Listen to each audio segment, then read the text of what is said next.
महीने से रोज 50 रुपए की दवाई ले रहा हूँ, पर कोई फायदा नहीं हुआ। कोई बात नहीं भाई साहब, कोई बात नहीं।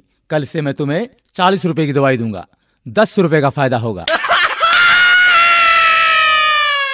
ठीक है, पर डॉक्टर साहब एक बात बताओ, मेरे को तो खांसी थी, फिर आपने मोशन लगने वाली दवाई क्यों दे दी? वो इसलिए तू अब खांसने से पहले 100 बार सोचेगा। ठीक है डॉक्टर साहब, मेरे इस मोटे पेट का कुछ करो। इसका तो सिर्फ एक ही इलाज है। वो क्या डॉक्टर साहब? तुम रोज सुबह 2 ही रोटियां खाया करो। ठीक है, पर एक बात बता दो डॉक्टर साहब, ये 2 रोटियां खाने से पहले खानी है या खाना खाने के बाद में? ओहो, चल रोटियों को छोड़ो। स्वास्थ्य के लिए आप रोज एक्सरसाइज किया करो। डॉक्टर साहब, मैं रोज फुटबॉल खेलता हूँ, क्रिकेट और टेनिस भी खेलता हूँ। अच्छा ये बताओ, तुम रोज कितनी देर खेलते हो? जब तक मोबाइल की बैटरी खत्म नहीं हो जाती।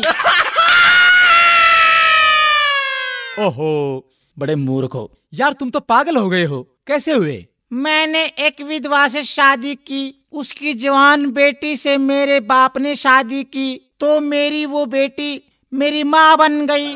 उसके घर बेटी हुई तो वह मेरी बहन हुई, मगर मैं उसकी नानी का शौहर था, इसलिए वह मेरी नवासी भी हुई।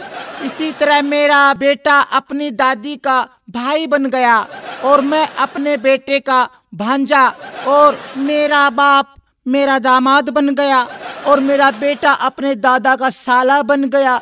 और अबे चुप कर, मुझे भी पागल करेगा क्या? लो ये मैं दवाई लिखता हूँ।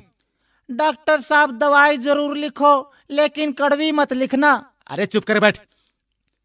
डॉक्टर साहब दवाई जरूर लिख दो, पर कड़वी मत लिखना।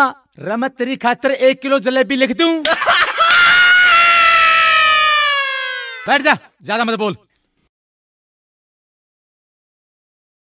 डॉक्टर साहब पर्चे पर ऐसा क्या लिखते हो जो सिर्फ मेडिकल स्टोर वाले ही समझ पाते हैं?